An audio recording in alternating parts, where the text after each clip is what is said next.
جماعت اہل حدیث کے مایہ ناز خطیب، مذہبی اسکالر، محترم و مکرم پروفیسر ڈاکٹر عبدالرزاق ساجد کے نیو بیانات، خطبات، دروس قرآن و حدیث کی روشنی میں سننے کے لیے ہمارے یوٹیوب چینل کو سبسکرائب کریں، فیس بک پیج کو بھی فالو کریں۔ بارک اللہ فیکم۔ حضرات، اتنا اہم سیزن، اتنا اہم موسم، اور اس کا ماحول باقاعدہ استقبال کے لیے اللہ بناتے ہیں۔ نبی مکرم صلی اللہ علیہ وسلم نے اس مہینے کو خود برکتوں والا مہینہ کہا ہے۔ اذا جاء رمضان، رمضان جب آتا ہے، شہر مبارک، برکتوں والا یہ مہینہ، اللہ اس کے استقبال کے لیے جو اہتمام فرماتے ہیں۔ مالک الملک، غلقت ابواب جہنم، جہنم کے گیٹ بند کر دیے جاتے ہیں۔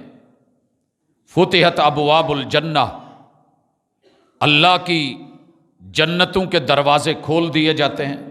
شعور کی دنیا میں ذرا محسوس کرتے ہوئے جائیے کہ جہنم بند ہو چکی ہے، بے خوف و خطر آ، جنت کھل چکی ہے، تیرا انتظار ہے۔ فتحت ابواب رحمہ، میری رحمت کے بھی در کھلے ہیں، تو آ، میں نہیں روکوں گا۔ وفتحت ابواب السماء، آسمان کی ظاہری رکاوٹیں اور دوریاں بھی مٹا دی جاتی ہیں۔